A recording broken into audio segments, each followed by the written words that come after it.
घटना चक्र के समसामयिकी में जो कि चित्र पर प्रस्तुत बुक है उसमें जिस दृष्टि में पढ़ रहे हैं प्रकाश संश्लेषण कैसे कैसे होता है इसका बारे में हम लोग चित्र में भी देखेंगे और फिर उसके बारे में पढ़ेंगे। इसमें सबसे पहले है चित्र जो दिया हुआ है वो प्रकाश संश्लेषण के बारे में दे रहे हैं, जो कि पौधे प्रकाश लेता है, प्रकाश ऊर्जा, फिर कार्बन डाइऑक्साइड ग्रहण करता है और ऑक्सीजन छोड़ता है, ग्लूकोज भी छोड़ता है और खनिज लवण जो कि धरती से लेता है। और जानते हैं प्रकाश संश्लेषण के बारे में क्या क्या है। जो प्रकाश संश्लेषण की परिभाषा क्या है, जैसे पौधे द्वारा सूर्य का प्रकाश ऊर्जा, कार्बन डाइऑक्साइड तथा जल के प्रयोग से कार्बोहाइड्रेट और ऑक्सीजन का उत्पादन करना प्रकाश संश्लेषण कहलाता है। मतलब कि प्रकाश संश्लेषण का परिभाषा क्या है, पौधे द्वारा सूर्य की प्रकाश को लेना, कार्बन डाइऑक्साइड को लेना और जल प्रयोग से कार्बोहाइड्रेट और ऑक्सीजन का उत्पादन करना प्रकाश संश्लेषण कराता है। और प्रकाश संश्लेषण की अभिक्रिया क्या है, CO2 plus H2O, 6 CO2 plus 12 H2O प्रकाश लेता है, क्लोरोफिल बनता है क्या, ग्लूकोज C6H12O6 और बनता है जल 6H2O प्लस ऑक्सीजन निकलता है O2 और कैलोरी निकलता है 38 ATP, मतलब 663 कैलोरी ऊर्जा मुक्त होती है प्रकाश संश्लेषण के द्वारा पौधे से। उसके बाद है प्रकाश संश्लेषण में हम लोग और कुछ भी जानते हैं, जैसे पृथ्वी का कुल प्रकाश संश्लेषण कितना 90% भाग जलीय पौधे और शैवालों द्वारा किया जाता है। मैंने पृथ्वी पर कुल जो प्रकाश संश्लेषण होता है उस पर 90% भाग है जो जलीय पौधे और शैवालों द्वारा ही होता है, किया जाता है। उसके बाद जानते हैं हम लोग प्रकाश संश्लेषीय वर्णक। प्रकाश संश्लेषीय वर्णक में हम लोग जानते हैं इसमें क्या क्या अवस्थित होता है, मैंने उपस्थित होता है। क्लोरोप्लास्ट के ग्रेन भाग में प्रकाश संश्लेषण उपस्थित होता है। और अवशोषी रंग कौन कौन सा है प्रकाश संश्लेषी वर्णक में, नारंगी रंग है, लाल है, नीला है और बैंगनी रंग है जो कि प्रकाश संश्लेषण अवशोषित कर लेता है। और क्लोरोफिल की उपस्थिति में प्रकाश संश्लेषण में क्या क्या होता है, हरे रंग का वर्णक, मतलब पत्ती हरा हो जाता है। प्रमुखता इसमें मैग्नीशियम भी पाया जाता है प्रकाश संश्लेषी वर्णक में। उसके बाद जानते हैं प्रकाश संश्लेषण को नियंत्रण करने वाले बाह्य कारक कौन कौन है। प्रकाश संश्लेषण के नियंत्रण करने वाले बाह्य कारक कौन कौन है, जिसमें सबसे पहले आ जाता है प्रकाश जो कि सूर्य से होता है, फिर तापक्रम, फिर CO2 और जल, ये सब प्रकाश संश्लेषण को नियंत्रण करने वाले वाहक हैं। उसके बाद आता है क्लोरेला। क्लोरेला के बारे में जानते हैं, जो कि सौर ऊर्जा को रासायनिक ऊर्जा में बदलने के लिए सर्वाधिक उपयोगी है, दक्ष है, लगभग 8%। सौर ऊर्जा को रासायनिक ऊर्जा में बदलने के लिए सर्वाधिक दक्षता किसमें, लगभग 8% है। क्लोरोफाइटा से संबंधित है क्लोरेला और एक कोशीय हरित शैवाल क्लोरेला को क्या कहा जाता है, एक कोशिकीय हरित शैवाल भी कहा जाता है। उसके बाद है प्रकाश संश्लेषण। प्रकाश संश्लेषण में 2 चरण है, प्रथम चरण और द्वितीय चरण। तो प्रथम चरण में क्या होता है, प्रकाश ऊर्जा का प्रयोग से ATP और NADPH से ऊर्जा संचरित करने वाला अणुओं का निर्माण होता है। प्रकाश ऊर्जा के प्रयोग से क्या क्या होता है, ATP और NADPH के ऊर्जा को अणुओं का निर्माण करने के लिए संचित करता है। और दूसरी चरण में क्या है, दूसरा चरण में है प्रकाश से स्वतंत्र और प्रतिक्रियाओं द्वारा कार्बन डाइऑक्साइड का संग्रहण और न्यूनीकरण होता है। सर्वाधिक प्रकाश संश्लेषण किसमें होता है, जिससे सर्वाधिक प्रकाश संश्लेषण अधिकतम होता है लाल रंग में अधिकतम होता है, और द्वितीय अधिकतम होता है जो कि नीले रंग में होता है। और प्रकाश ऊर्जा से रासायनिक ऊर्जा में रूपांतरण होता है, मतलब लाइट एनर्जी से केमिकल एनर्जी में रूपांतरित हो जाता है प्रकाश संश्लेषण। उसके बाद है पादप। उसके बाद पादप में पौधों में पोषण क्या है, जैसे स्वपोषी होता है पौधे जो ऊर्जा हेतु आवश्यक कार्बन पदार्थों का स्वयं निर्माण कर लेता है। पौधों में पोषण जो कि स्वपोषी होता है ऊर्जा होती आवश्यक, कार्बनिक पदार्थ का स्व निर्माण होता। और पोषक तत्व क्या है? पोषक तत्व ऐसे खनिज तत्व जिनसे भोजन निर्माण हेतु आवश्यक कार्बनिक तत्व प्राप्त होते हैं। ऐसे खनिज तत्व जिनसे भोजन निर्माण हेतु आवश्यक कार्बनिक तत्व प्राप्त होते हैं। उसके बाद है जाइलम और फ्लोएम। जाइलम और फ्लोएम में क्या क्या अंतर है जो जानते हैं, उसका चित्र भी दिया हुआ है। जैसे जाइलम का अन्य नाम क्या है? जल संवाहक उत्तक कहा। जाइलम को क्या कहा जाता है? जल संवाहक उत्तक कहा जाता है। वाटर कंडक्टिंग टिश्यू कहा जाता है। और फ्लोएम को कहा जाता है वाष्टक उत्तक, मतलब वाष्प टिश्यू। और जाइलम का कार्य क्या है? अवशोषित कर जल को अवशोषित करता है तथा खनिज लवणों और पौधे के विभिन्न भागों तक पहुंचाता है। मतलब जाइलम का कार्य क्या है पौधों के लिए?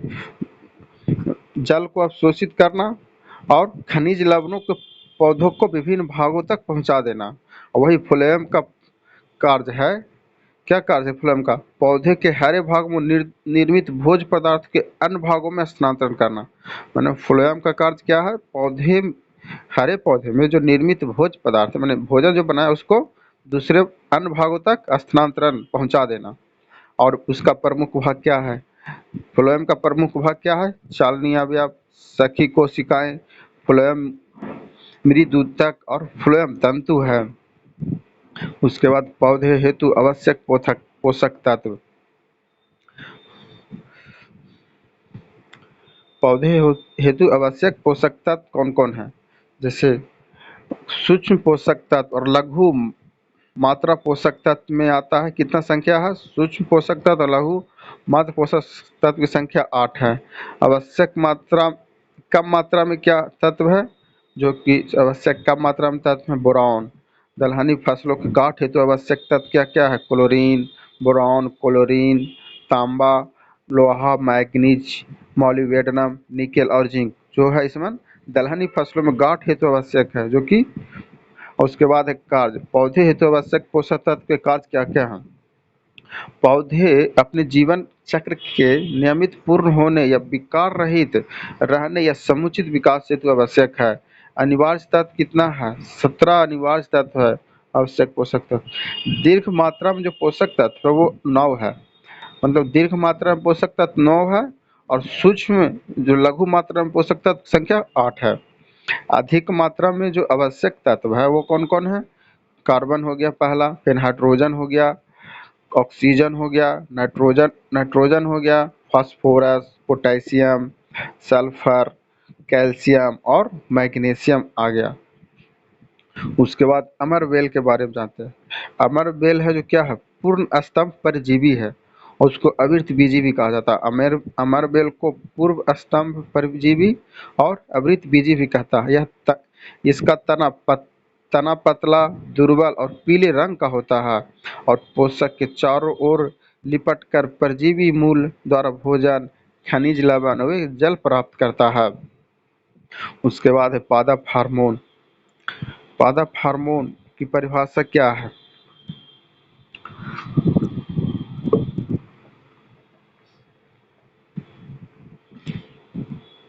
पादप हार्मोन की परिभाषा क्या है? ऐसे कार्बनिक पदार्थ जो पौधे के एक भाग में प्राकृतिक रूप से बनते हैं और दूसरे भाग स्थानांतरित होते हैं।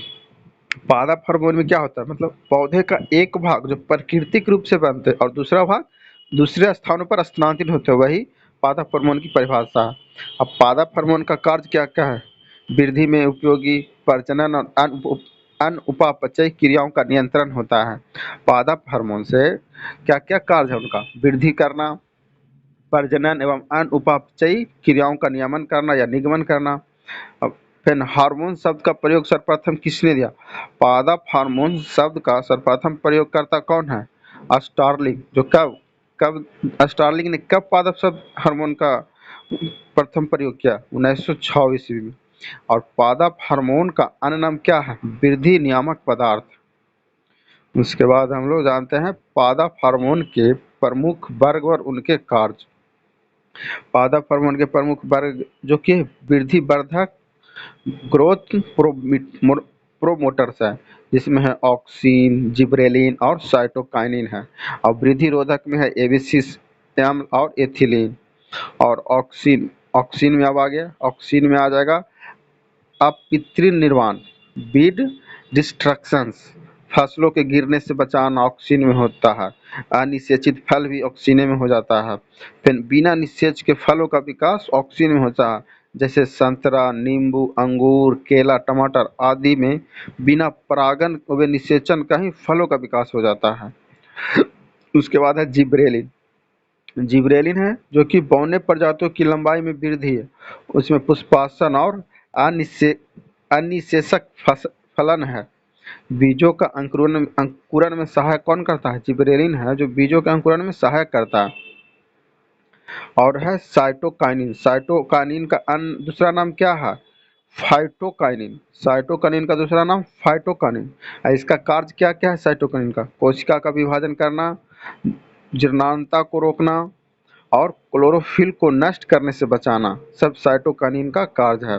उसके बाद है एबिसिसिक अम्ल। एबिसिसिक अम्ल का कार्य क्या, मैंने कहाँ कहाँ मिलता है या क्या क्या कार्य है? इसका पुष्पन में सहायता करता है, कोशिका विभाजन में भी सहायता करता है और बीजों के अंकुरन को अवरुद्ध करना। मैंने एबिसिसिक अम्ल का क्या काम है? पुष्पन में सहायता, कोशिका विभाजन में सहायता और बीजों के अंकुरन को अवरुद्ध करना। उसके बाद है एथिलीन। एथिलीन का दूसरा नाम क्या है? फल पकाने वाला हार्मोन। फल पकाने वाला हार्मोन किसको कहा जाता है? एथिलीन को। और पौधे के तने के अग्र भाग में निर्माण भी एथिलीन ही होता है।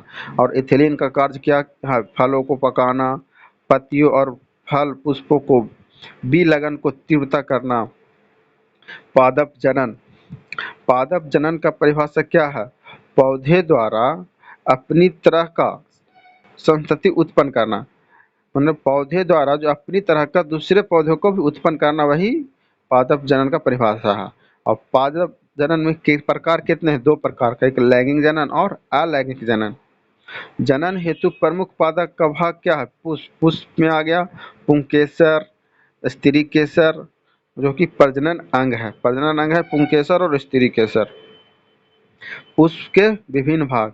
अब देखिए पुष्प के विभिन्न भाग है जो कि पुष्प के साथ दिया हुआ है, फिगर के साथ दर्शाया है, जिसमें कि सबसे पहले हम लोग पहुँचते हैं सबसे नीचे से पहुँचते हैं तो सबसे पुष्पासन। पुष्पासन ये हुआ। फिर अंडाशय। अंडाशय यहाँ आता है जो कि ओवरी होता है, जो कि स्त्री केसर में समा आता है। स्त्री केसर में क्या कहता है? अंडाशय।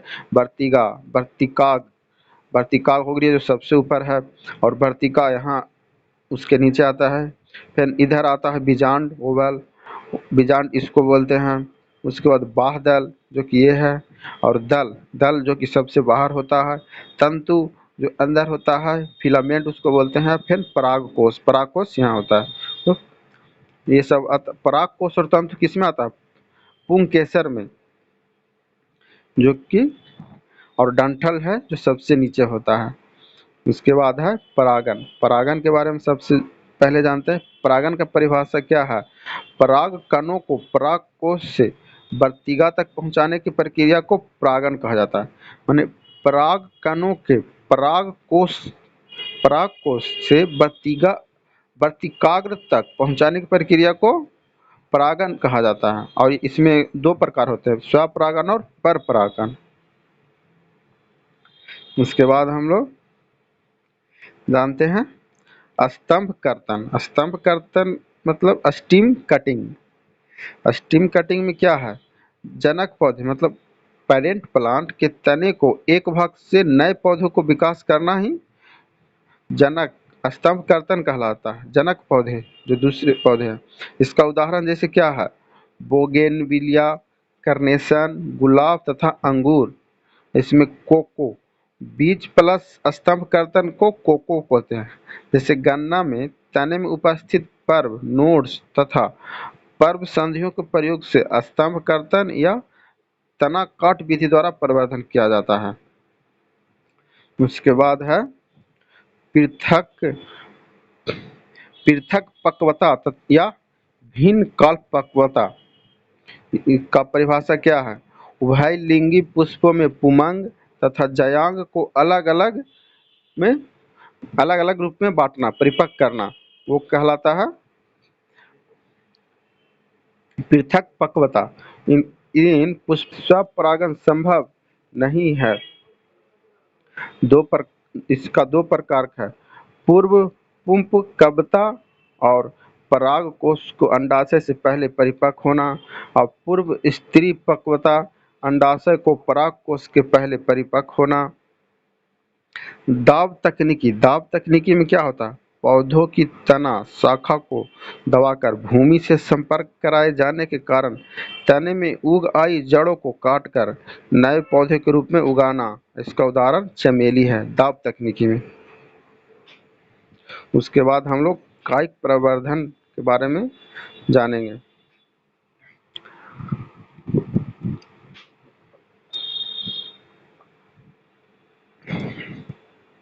कायिक प्रवर्धन की परिभाषा क्या है?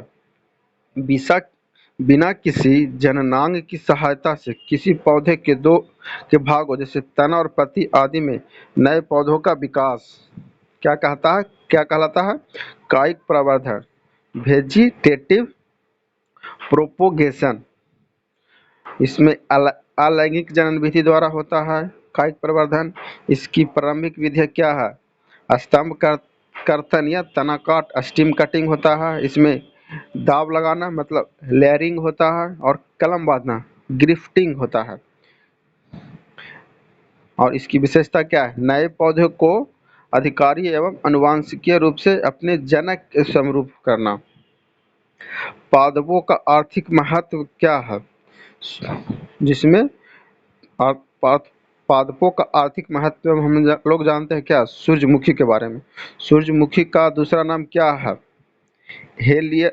Helianthus Helianthus anus Helianthus anus कहलाता है सूरजमुखी का वनस्पतिक नाम। इसका उत्पादन जो कि तेल के रूप में हो जाता है, वसा का अत्यंत कम मात्रा इसमें होता है। सूरजमुखी में वसा बहुत कम होता है, वह हृदय रोगी के लिए बहुत लाभदायक है। इसके प्रकार क्या क्या? एस्टेरेसी और आवृतबीजी पादप कहलाता है ये सूरजमुखी। उसके बाद है सुगंधित तेल। सुगंधित तेल किसके से बनते हैं? अरोमैटिक ऑयल में देखो चंदन का बनता है, कपूर का सुगंधित ऑयल, लौंग का, और पीपरमीट का भी बनता है, सुगंधित तेल के रूप में आता है लोग। और फिर नीम से प्रयोग क्या क्या है? नीम का प्रयोग फसलों में कीट वृद्धि को रोकना। सबसे बड़ा प्रयोग यह है कि वह कीट को बढ़ने नहीं देता है। उसके बाद है नीम विभिन्न भागों में चर्म रोग, परजीवी रोग, गर्भ निरोधक, मलेरिया, चेचक, दमा, सर्प एवं बिच्छुओं के दंश हेतु विषैले रोधी जैसे दवाओं का निर्माण, बायोडीजल का उत्पादन, यूरिया के कोटिंग में प्रयुक्त होता है नीम को क्या कहा जाता है? एजाडिरेक्टिन रसायन कहा जाता है नीम को। इसमें दो रसायन होते हैं, वो कीटनाशक और कवकनाशक। यह मच्छर विकर्षक होता का उत्पादन करता है, मॉस्किटो रिपेलेंट का उत्पादन करता है नीम। बायोडीजल बायोडीजल का मुख्य रासायनिक संगठक क्या है? हाइड्रोकार्बन और लिपिड मोम की प्रचुर मात्रा बायोडीजल में पाया जाता है। देश का पहला बायोडीजल संयंत्र कहाँ है? आंध्र प्रदेश के काकीनाडा में। देश का पहला बायोडीजल कहाँ है? आंध्र प्रदेश के काकीनाडा में। बायोडीजल का प्रमुख विशेषता क्या है? यह जेट्रोफा, करंज, नागचंपा, नीम आदि जैसे पादपों से डीजल के समरूप ही ईंधन का उत्पादन करता है। जैसे प्रमुख उदाहरण करंज या करंजा वनस्पतिक नाम। बायोडीजल का प्रमुख उदाहरण क्या है? करंज या करंजा। और वनस्पतिक नाम क्या है? पोगैमिटा पिनेटा, मतलब पोगैमिया तेल की प्राप्ति बायोडीजल से होता है। इसमें जेट्रोफा में का अन्य नाम क्या है? रतन जोत किसको बोलते हैं? जेट्रोफा को। इसका वनस्पतिक नाम क्या है? जेट्रोफा करकास। और यह आवृतबीजीय पादप है। यह नकदी फसलों की तुलना में कम जल की आवश्यकता है इसमें। उसके बाद है करंज या करंजा ऐसा होता है, और जेट्रोफा जो ऐसा। प्रमुख औषधीय पादप कौन कौन सा है? प्रमुख औषधीय पादप में सबसे पहले पुदीना। पुदीना का उपयोग क्या होता है? पाचक के रूप में किया जाता है। वायु विकार, पेट दर्द या अपच को ठीक करना, पुदीना का उपयोग किस में किया जाता है? पाचक के रूप में, वायु विकार के रूप में, पेट में दर्द हो या अपच ठीक करने के लिए पुदीना का उपयोग किया जाता है। उसके बाद सदाबहार। सदाबहार में क्या होता है? सदाबहार पौधे में यह 12 महीने खिलने वाला पुष्प पौधा है। सदाबहार है जो 12 महीनों तक खिला हुआ रहता है। इसका उपयोग क्या होता है? मधुमेह के उपचार में सहायक। जिसको मधुमेह हो गया उसके उपचार में सहायक होता है कौन सा? सदाबहार। उसके बाद है तुलसी। तुलसी का उपयोग किस में किया जाता है? यह प्रतिजैविक गुण है और कपोत्सारक है। कफोत्सारक है। यह द्वि द्विबीजपत्रीय एवं शाकीय पौधा, तुलसी को कहा जाता है द्विबीजपत्रीय एवं शाकीय। उसके बाद हल्दी। हल्दी का उपयोग किसमें? हल्दी प्रकंद का उदाहरण है। हल्दी किसका उदाहरण? प्रकंद का। इसका वनस्पतिक नाम क्या है? कुर कुरकुमा लौंग। कुरकुमा लौंगा हल्दी का वनस्पतिक नाम है। इसका कुल जिंजीबरेसी भी कहा जाता है। इसका कुल कैसा है? जिंजीबरेसी का। इसका उपयोग क्या किसमें किया जाता है? औषधि और मसालों एवं रंग कारक के रूप में। हल्दी का उपयोग मसाला और रंग कारक के रूप में। उसके बाद लौंग। लौंग का जन्म स्थल लौंग कहाँ उपजता? इंडोनेशिया। मतलब इसका सर्वप्रथम उपज जन्म स्थान जो कहता है वह इंडोनेशिया है लौंग का। इसका कुल कैसा है? मिर्टेसी कुल का है लौंग। इसका प्रयुक्त भाग कैसा है? पुष्पकलिका है। उपयोग किस में किया जाता है? भोज्य पदार्थों में, दंत शूल निवारक में। उसके बाद गन्ना। गन्ना का प्रयोग कहाँ होता है? यह जैव ईंधन मतलब इथेनॉल की प्राप्ति के लिए गन्ना का प्रयोग किया जाता है। शक्कर बनाने में भी गन्ना का प्रयोग किया जाता है। इसका प्रमुख प्रजाति क्या है? CO1148। प्रमुख प्रजाति इसका CO1148 में पूर्वी उत्तर प्रदेश में पाया जाता है। सर्वाधिक उपज कहाँ होता है? उत्तर प्रदेश में। गन्ना का सर्वाधिक उपज उत्तर प्रदेश में। उसके बाद चिलगोजा के बारे में जानते हैं।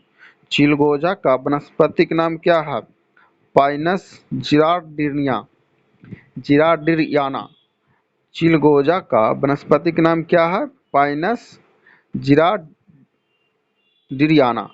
पाइन पाइन पौधे के बीज से प्राप्त चिलगोजा होता है। कार्बोहाइड्रेट एवं प्रोटीन की मात्रा भी चिलगोजा में होता है। उसके बाद है ब्राही। ब्राही क्या है? ब्राही एक है का वनस्पतिक नाम है बाकोपा मोनीरी। इसका अन्य नाम क्या है? जल नींब। जल नींब अन्य नाम है। उत्पत्ति होता है जलाशन भूमि से। इसका प्रयोग क्या है? मस्तिष्क को पोषण करना, स्फूर्तिदायक होता है यह स्नायु कोशिकाओं को पोषण हुए उत्तेजित करता है। कौन? ब्राही। उसके बाद है कैफीन। कैफीन कैफीन का प्रभाव क्या है? मनोस्फूर्तिदायक एवं मस्तिष्क को प्रभावित करने वाला उत्तेजक औषधि है। इसका रासायनिक सूत्र क्या है? C8810N4O2। रासायनिक प्रकृति क्या है? क्षाराव अल्कोलाइड पदार्थ है ये। इसका प्रमुख स्रोत क्या है? कैफीन कहाँ कहाँ मिलता है? चाय में, कॉफी में और कोको में कैफीन मिलता है। उसके बाद पुदीना। पुदीना का वनस्पति नाम क्या है? मेंथा अवेसिस। पुदीना का वनस्पतिक नाम मेंथा अवेसिस। इसका प्रयोग होता है पुदीना अर्क मेथनॉल तेल का उत्पादन में। इसका विधि क्या है? पुदीने की पत्तियों का भाप आसवन।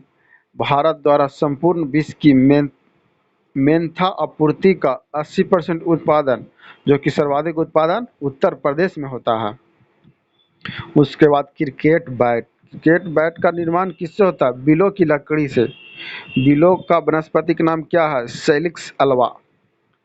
क्रिकेट बैट का निर्माण बिलों की लकड़ी से। अब इसका बिलों का वनस्पतिक नाम क्या है? Salix Alva. इसके बाद हॉकी स्टिक। हॉकी स्टिक का निर्माण किससे होता है? शहतूत की लकड़ी से। इसका शहतूत का वनस्पतिक नाम क्या है? Morris Alva. शहतूत की वनस्पति के नाम मोरस अल्वा। उसके बाद परीक्षा उपयोगी तत्व। समुद्री खरपतवार प्रमुख स्रोत आयोडीन। वनीला पर्याप्त होता है ऑर्किड परिवार के पेड़ों से। हींग का उत्पादन होता है तने एवं जड़ के स्त्रावन द्वारा। टमाटर में पाए जाने वाला अम्ल कौन सा है? साइट्रिक, मैलिक और ऑक्जेलिक अम्ल। लिटमस अम्ल क्षार सूचक मिलता है लाइकेन से। कपूर बनाया जाता है सिनोमोमम कैफोरा कैफोरा से नामक सदाबहार वृक्ष की लकड़ी से। उसके बाद परीक्षा दृष्टि में क्या है? पौधे में अर्धसूत्री विभाजन के अध्ययन हेतु सबसे उपयुक्त भाग क्या है? परागकोश। बड़ा चीप प्रौद्योगिकी संबंधित है गन्ने की खेती से। पौधे में भ्रूण मिलता है बीज से। मौसमी के पौधों का परिवर्तन होता है कलम बंधन तकनीकी से। एक ही पौधे के एक पुष्प के परागकोश से परागकण का उसी पौधे के दूसरे पुष्प के वर्तिकाग्र में स्थानांतरण कहलाता है सजात पुष्पी परागण।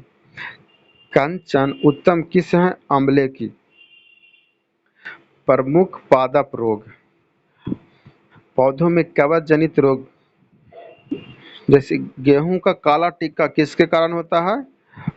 पाइसिनिया ग्रेमिनिसाई के द्वारा।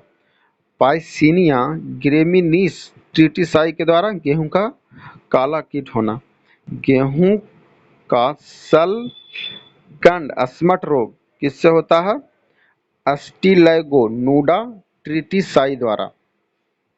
आलू का अंगेती अंगमारी किससे होता है? अल्टरनेरिया सोलेनी से। अल्टरनेरिया सोलेनी से होता है आलू की अंगेती अंगमारी। फिर आलू की पछेती विलंबित अंगमारी किससे होता है? फाइटोफथोरा इन्फेंटेंस से। आलू का बट रोग क्या होता है? सिनकाइटिडियम इंडोबायोटिकम से। मूंगफली का टीका रोग सर्कोस्पोरा परसोनेटा से। गन्ने का लाल गलन रोग किसके द्वारा होता है? कोलिट्रोट्राइकम फलकेटम से। कोलिट्रोट्राइकम फलकेटा से क्या होता है? गन्ने का लाल रंग। धान का भूरी पर्णचित्ती किससे होता है? हेलमिंथोस्पोरियम ओराइजी से। उसके बाद अरहर की मलिनी किससे होता है? फ्यूजेरियम उडम से। पौधों में जीवाणु जनित रोग। आलू का सैथिल रोग पोटैटो विल्ट होता है स्कूडोमोनास सोलेनेसीरम से। और क्राउन गॉल रोग होता है एक्जोबैक्टीरियम ट्यूमिफेंसियस से। और बंद गोभी का काला गलन होता है जेंथोमोनास कैम्पेस्ट्रियम से। और नींबू का कैंकर रोग होता है जेंथोमोनास सिट्री से। My channel.